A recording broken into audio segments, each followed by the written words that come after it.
పూరా local. Hi hello నమస్తే, welcome to పూరా లోకల్. ఫోన్ ట్యాపింగ్ కేసు విచారణలో ఆశ్చర్యపోయే నిజాలు బయటకు వస్తున్నాయి. అవేంటో ఇప్పుడు చూద్దాం. 18 మంది హైకోర్టు జడ్జీలపై నిఘా. ఫోన్ ట్యాపింగ్ ద్వారా 18 మంది హైకోర్టు జడ్జీలపై నిఘా పెట్టారంట.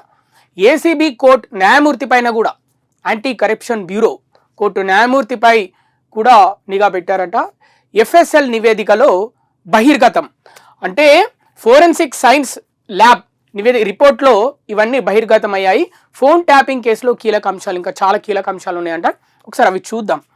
గత ప్రభుత్వ సమయంలో తెలంగాణ హైకోర్టులో పనిచేస్తున్న 18 మంది న్యాయమూర్తుల వివరాలు ఈ కేసుకు సంబంధించిన నిందితుడి కంప్యూటర్లో ఉన్నాయని తేలింది. అందులో 5 మహిళా న్యాయమూర్తుల సమాచారము ఉంది.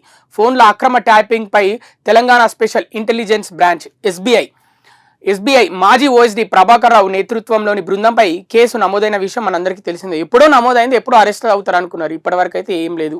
ఎందుకంటే ప్రభాకర్, శ్రవణ్ రావులు ఇద్దరు ఫారెన్ చెక్ చేశారు, ఇక రారేమో, మరి తీసుకొచ్చే ప్రయత్నం అయితే చేస్తున్నారు. హైదరాబాద్ పోలీసులు నమోదు చేసిన ఈ కేసులో నిందితుల నుంచి స్వాధీనం చేసుకున్న ఫోన్లను వారు అధికారికంగా వినియోగిస్తున్న కంప్యూటర్లను విశ్లేషించడానికి ఫోరెన్సిక్ సైన్స్ ల్యాబ్ ఎఫ్ఎస్ఎల్కు పంపారు. 3వ నిందితుడైన భుజంగరావు కంప్యూటర్ హార్డ్ డిస్క్ సంబంధించి పోలీసులకు ఎఫ్ఎస్ఎల్ నివేదిక అందింది. ఈ కంప్యూటర్లో వివిధ రాజకీయ పార్టీలకు చెందిన నియోజకవర్గ స్థాయి నేతలు, ఎమ్మెల్యే అభ్యర్థులు, పలువురు న్యాయమూర్తుల ప్రొఫైళ్లు ఉన్నాయి. ఇక ముఖ్యంగా చెప్పాలంటే ఈ ప్రభాకర్ రావు, శ్రవణ్ రావుల కంటే భుజంగరావు, ఎందుకంటే ప్రభాకర్ రావు, శ్రవణ్ రావులు ఏది చెప్తే భుజంగరావు చేసేవాడు అనమాట. ఇప్పుడు భుజంగరావు హార్డ్ డిస్క్ను ఫోరెన్సిక్ ల్యాబ్కి పంపిస్తే అక్కడ వాళ్ళు దాన్ని పూర్తిగా పరిశీలించి క్లియర్గా ఓపెన్ చేసి అన్ని డీటెయిల్స్ చూస్తే దాంట్లో 18 మంది హైకోర్టు జడ్జీలు, ఇంకా ఏసీబీ కోర్టు న్యాయమూర్తి పైన, ఇంకా హైలైట్ చెప్పాలంటే ఇంకా దీంట్లో 5 మహిళా న్యాయమూర్తుల సమాచారం కూడా ఉందన్నమాట. సో భుజంగరావు ఇక్కడ మెయిన్ కీలక పాత్ర పోషించిండు.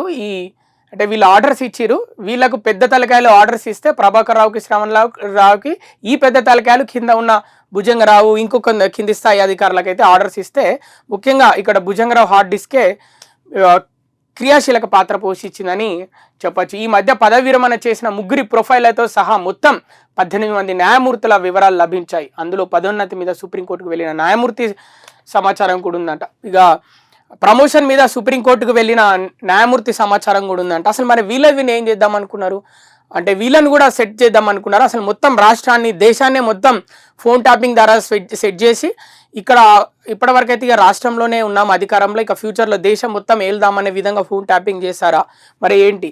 ఇక హైలైట్ ఇక ప్రభాకర్ శ్రవణాలపైన ప్రకటిత నేరస్తుల అస్త్రం అంట.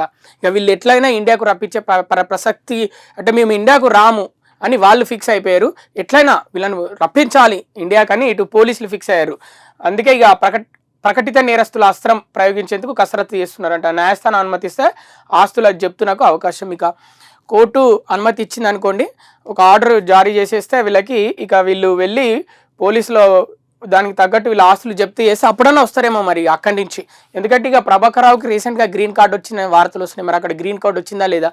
ముఖ్యంగా ఆయనకు ప్రభాకర్ రావుకి అయితే హెల్త్ ప్రాబ్లం ఉందని, హెల్త్ ప్రాబ్లం ఉంది అక్కడ. ఎందుకంటే ఎస్బీఐ మళ్ళీ ఆయన మాజీ ఓఎస్డీ కదా, స్పెషల్ ఇంటెలిజెన్స్ బ్రాంచ్. సో నాకు హెల్త్ ప్రాబ్లం ఉందని అక్కడికి వెళ్ళిపోయింది. అసలు ఈయన ఎట్లా వెళ్ళిపోయింది అంటే, కేసు ఈరోజు బుక్ అయితే పంజాగుట్ట పోలీస్ స్టేషన్లో, ఒకరోజు కేసు బుక్ అయితే నెక్స్ట్ డే జంప్ ఫ్లైట్ వేసుకొని అమెరికాకి, ఇక దొరకద్దు అనే విధంగా. అప్పటికప్పుడు పోలీసులు కూడా రెడీగా లేరబ్బా, లేకపోతే అదే రోజు పట్టుకుంటుండే. కానీ ఇక అప్పటికప్పుడు ఎట్లా వెళ్ళిపోయినావు మరి, ఎంత డబ్బులు ఖర్చు చేసినావు టికెట్కి, అమెరికా టికెట్కి?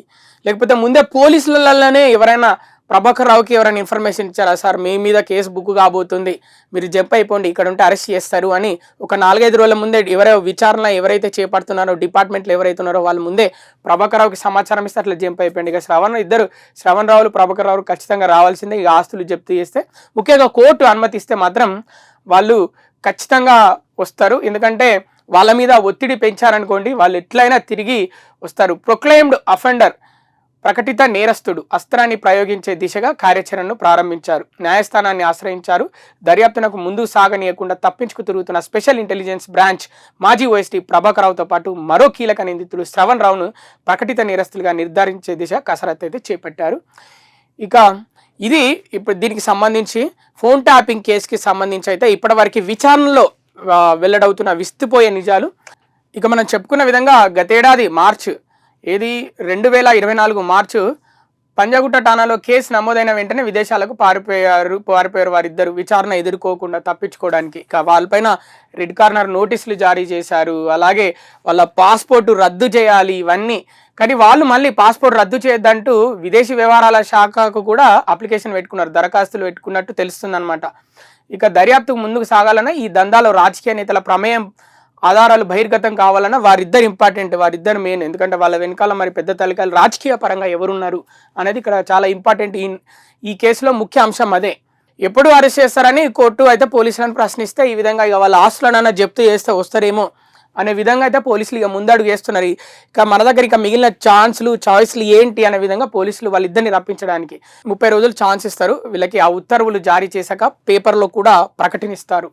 ఏంటి, ప్రొక్లెయిమ్డ్ అఫెండర్ కానీ వారి మీద ఒక ఉత్తర్వులు జారీ చేశాక 30 రోజులు టైం ఇస్తారు. ఈలోపు పత్రికల్లో కూడా వాళ్ళ ఫోటోలు వేసి ప్రకటిస్తారు. తర్వాత 30 రోజుల్లోపు కూడా వీళ్ళు రాలేదనుకోండి, అప్పుడు ఏం చేస్తారంటే సామాన్య పౌరులు, అమెరికాలో ఉండే సామాన్య పౌరులు, అక్కడ ఉద్యోగం రీత్యా, చదువుకో రీత్యా, లేకపోతే అక్కడున్న వాళ్ళు కూడా వీళ్ళని పట్టుకోవచ్చు అనమాట. పట్టుకొని పోలీసులకు ఇన్ఫర్మేషన్ ఇవ్వచ్చు.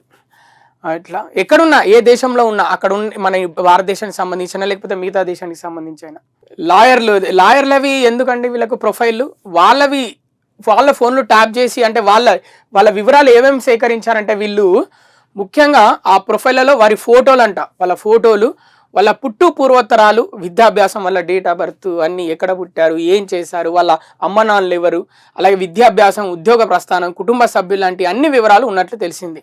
ఇక ఎఫ్ఎస్ఎల్ నివేదిక, ఫోరెన్సిక్ సైన్స్ ల్యాబ్ నివేదికలో ఇవన్నీ బయటకు వచ్చినాయి. ముఖ్యంగా వాళ్ళు ఎక్కడ చదువుకున్నారు, జడ్జీలు, అక్కడ న్యాయమూర్తులు ఎక్కడ చదువుకున్నారు, వాళ్ళ కుటుంబ సభ్యులు ఎవరు, వాళ్ళు ఏంటి, అసలు వాళ్ళు ఏ జాబ్స్ చేశారు అంతకుముందు, అంటే ఎలా పైకి వచ్చారు జీవితంలో, ఇలాంటి వివరాలు అన్నీ ఉన్నాయంట దాంట్లో. మరి ఏంటి అసలు వీటి వల్ల మరి వీళ్ళకి ఏం లాభం అంటే, ముఖ్యంగా జడ్జీలను అంటే ఇన్ని రోజులు ఈ వార్త రాకముందు ఏంటంటే ఇన్ని రోజులు వేరే పార్టీ యొక్క రాజకీయ నాయకులది, ఆ పార్టీ ఎమ్మెల్యేలది, వీళ్ళది ఫోన్ ట్యాపింగ్ చేశారు. కానీ ఇలా జడ్జిలది, న్యాయమూర్తులది, వీళ్ళ ఫోన్లు ట్యాపింగ్ చేయడం అంటే అసలు ఇంకా దారుణం అని చెప్పుకోవచ్చు. మరి ఇప్పుడు ఖచ్చితంగా ఇక కోర్టు పోలీసులకు అనుమతి ఇస్తుంది అని చెప్పుకోవచ్చు. ఎందుకంటే ఆ నిందితులు ఎవరున్నారో వాళ్ళ ఆస్తులను కూడా జప్తు చేయడానికి అనుమతి ఇస్తుందేమో అని అనుకుంటున్నారు ఈ కేసు పరంగా ఇలా చూస్తే. చూద్దాం మరి ఏం జరుగుతుందో.